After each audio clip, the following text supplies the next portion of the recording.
Good morning, everyone. We are discussing about the diversity of living organisms. We have already discussed about that three kingdoms, that is Mycota, Monera, as well as the Protista. And in the previous video, we have discussed about that classification of Plantae kingdom. Broadly, the Plantae kingdom has been classified into two groups. One is cryptogams, another one is phanerogams. Cryptogams, the non-flowering plants are called as cryptogams. The seeds are not presented here, and all the reproductive organs, that means sexual organs, are hidden. They are not appear outside in the cryptogams.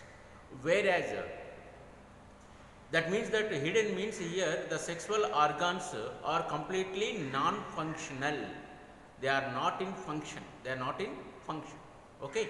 And when come to the phanerogams, we have these are the flowering plants, seed-bearing plants, and the sexual parts are not hidden, and these are well developed in it. And let us discuss about that phanerogams later. And in the case of this cryptogams, these cryptogams, basing on their body structure, the cryptogams have been classified into three groups once again. They are already, I told you that, Thallophyta,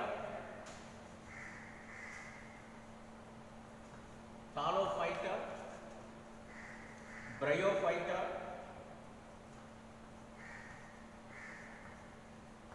and the Pteridophyta. Thallophyta, Bryophyta, and the Pteridophyta. These are the three groups of cryptogams. Yesterday we discussed about the Thallophyta, the plants which are having the long strip-like body structure, that is called as a thallus. It means that the plant's body structure is not differentiated, into roots, leaves, branches, as well as the stems. Because when you think about the plant, immediately you will get that one stem, roots, branches, leaves, flowers, fruits. This all structure comes in our mind, and that we think that is a plant. But when we think about these thallophytes, such type of structure never be appear, because their body, the plant's body, is not differentiated into stem, roots, leaves. They don't have the particular plant structure, simply we can say that. Okay, and these are almost all of them are the autotrophs, as I told you already yesterday. Autotroph, they prepare their own food because chlorophyll is presented there. Chlorophyll is presented in their body. All of them are autotrophs. Okay, and as I told you that some of them are algae. This Thallophyta again divided into algae as well as diatoms, as I told you yesterday. In the algae category, there are three types basing on their color. There are three types. That is green algae, red algae, brown algae. Green algae, red algae, and brown algae. These are the based based on their color. This color is appear for these plants because of the colored pigments are presented in these plants. Green algae, because of the chlorophyll is presented here. Chlorophyll, it is not only participating in the photosynthesis, it is also give color to the plant. It is also giving color to the plant, that is chlorophyll. Okay. Examples for this green algae, yesterday I told you Spirogyra, Chlamydomonas, as well as Eulothrix. These are the best examples for green algae. Once again examples: Spirogyra, Chlamydomonas and Ulothrix. These are the best examples for green algae. And come to the next one, red algae. Because of the red color pigment is presented here, picoerythrin. It is called as picoerythrin. The red color pigment is presented in these plants, so they are in a red color. Remember, these also autotrophs. These also autotrophs because chlorophyll is presented, but they don't appear as a green color. Why? Because the picoerythrin, which is responsible for red color of the red algae, is dominating the green color pigment called chlorophyll. So the color of the plant will be red color, but they participate in the photosynthesis because of the chlorophyll is presented there. So they are also autotrophs. Okay, and the examples for this red algae is Rhodophyta. Examples for red algae is Rhodophyta.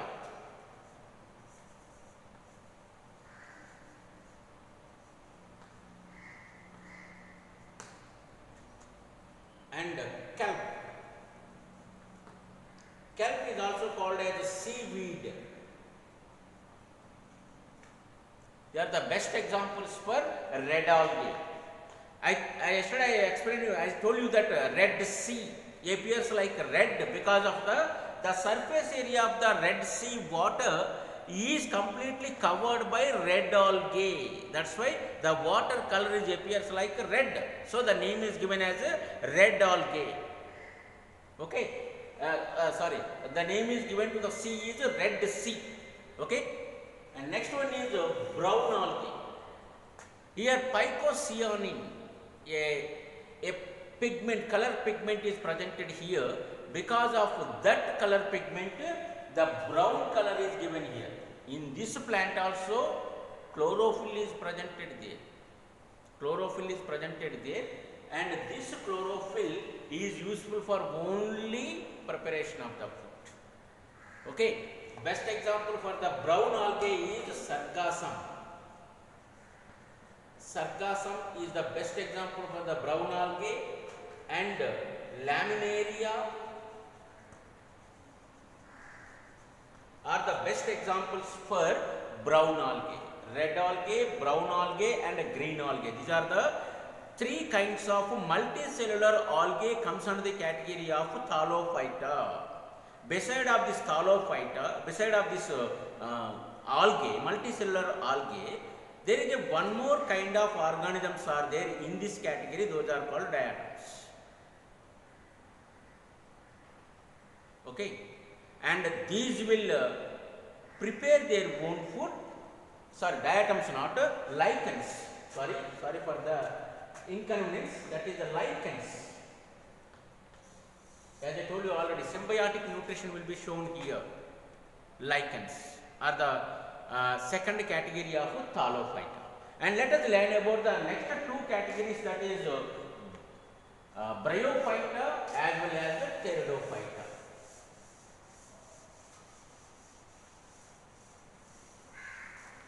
Bryophyta.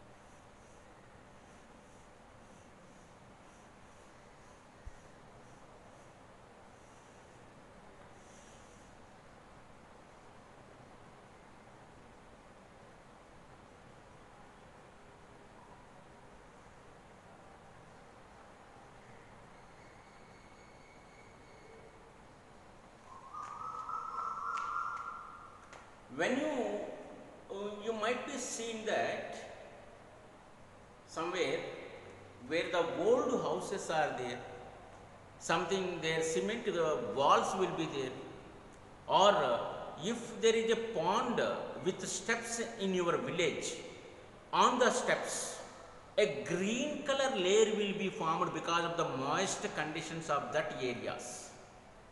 Moist condition. Suppose in the rainy season especially, rainwater will be fallen on the walls, and the walls will absorb the rainwater, become moisture. Slowly a green color layer will be formed on that. On the steps of the ponds, green color layer will be formed on that. When you step on that, you will be slipped. I think you might be got it. Okay, that is called bryophyte. Okay, that green color layer, if you bring and see the under the microscope, you will be finding this type of structures. This is called funaria, or we can say simply moss plant.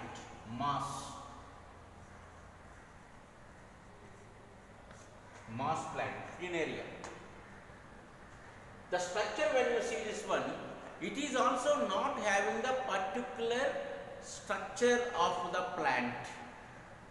Okay, it has the long stalk-like structure, having a capsule here, and here the leaf-like structures are presented here. These are not leaves; these are called as sethae. These are called as sethae. And you might be finding that some mustasa structures will be presented here. These are called as rhizoids. These are not roots. Usually the plant means stem, leaves, root will be presented there. But here also it is not differentiated into such type of parts. A capsule, a long stalk-like structure will be presented here. This is completely sporophyta.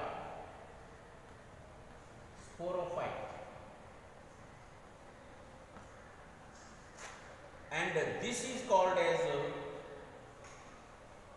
gametophyte.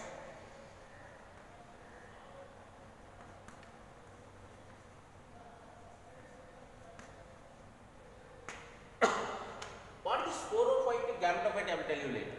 Okay. So this is the structure of the bryophyta. Okay. And bryophyta can live in the water as well as on the land also. Especially they use the water for reproduction.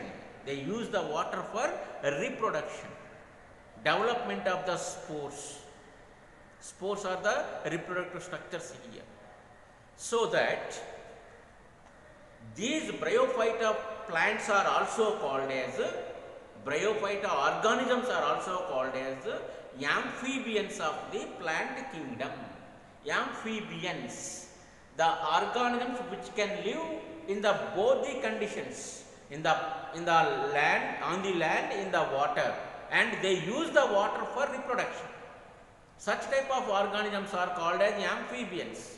In the animal kingdom also, frogs are the amphibians. I will tell you later.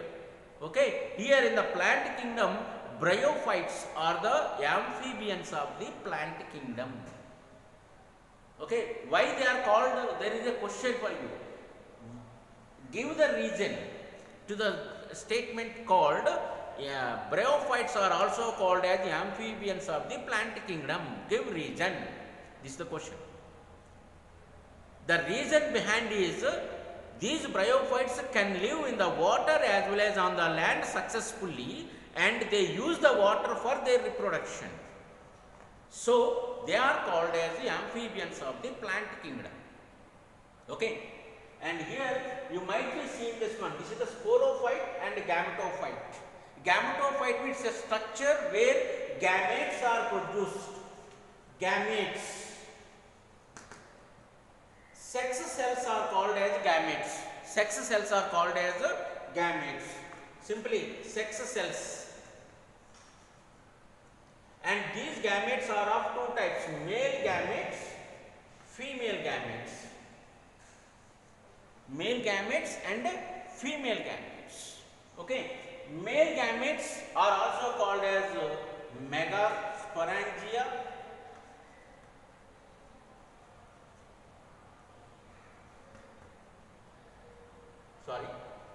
Male gamete is called as microsporangia,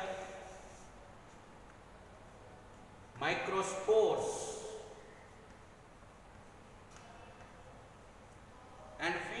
gametes are called as megaspores.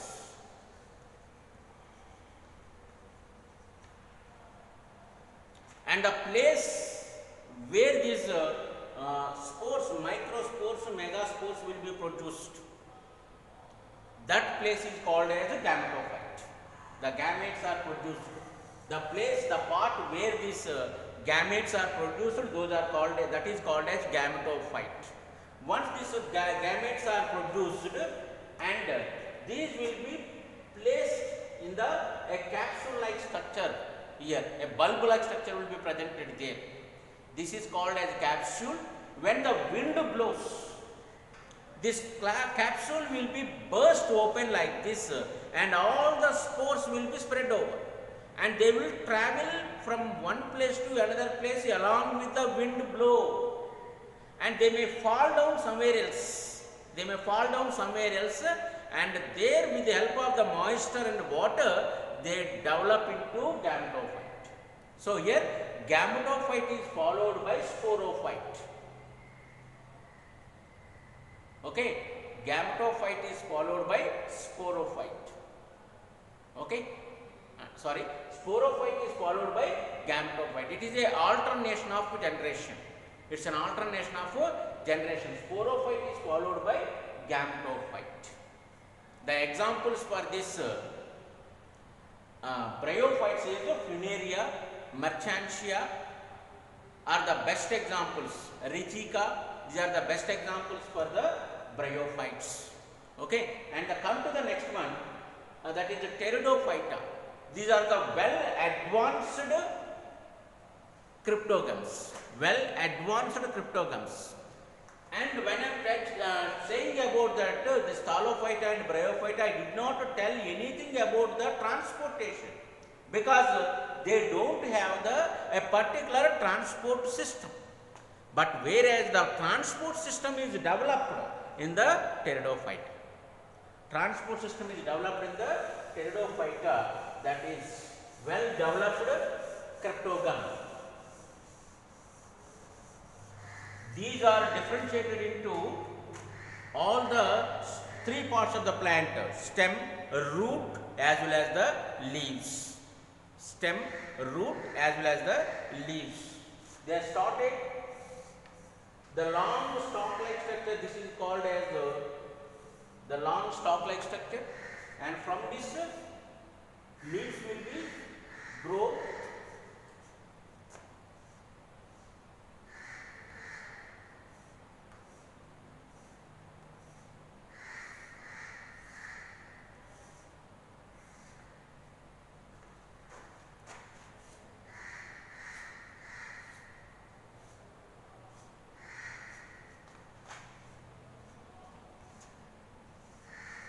All the leaves are opposite direction to each other.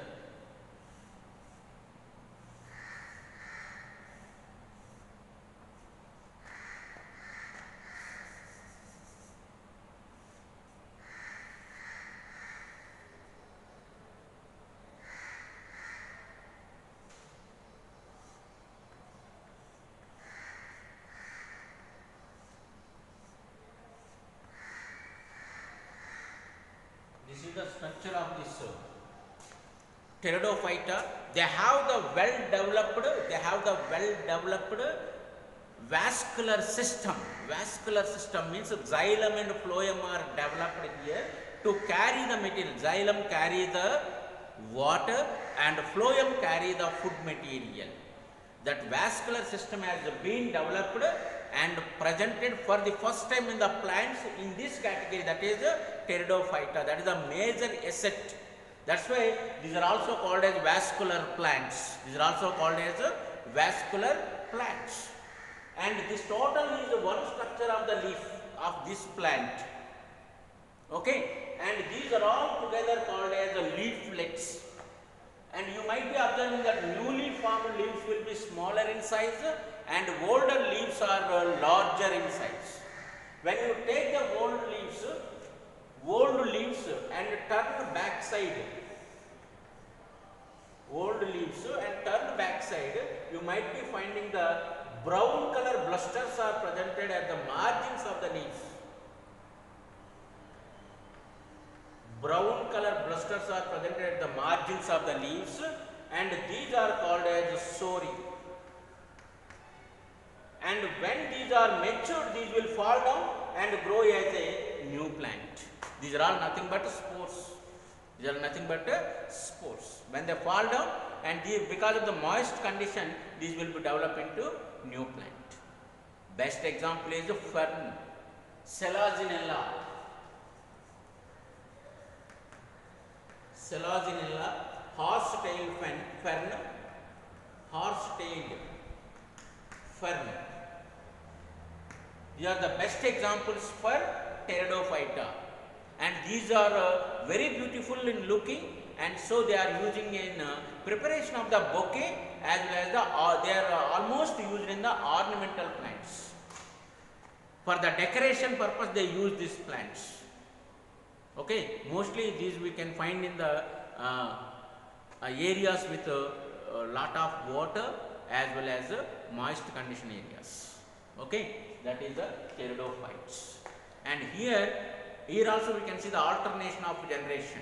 In this, Gametophyta is followed by Sporophyta. In the Bryophytes, Sporophyta is followed by Gametophyta, but here Gametophyta is followed by Sporophyta. I told you that, no? These are the sori, and when they fall down, they develop into a Gametophyta. Means a structure which is in the heart shaped, which is having the male and female gametes in it.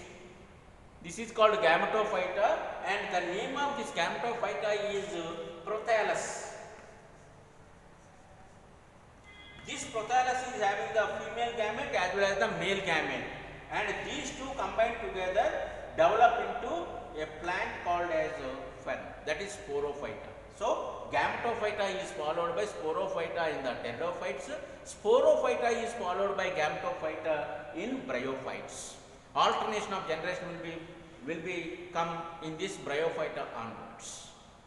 Okay, that is about the cryptogams. And the next video we will discuss about the phanerogams, how the flowering plants have been classified, based on which they have classified, that we detailedly will discuss about the flowering plant, that is the phanerogams. Okay, thank you.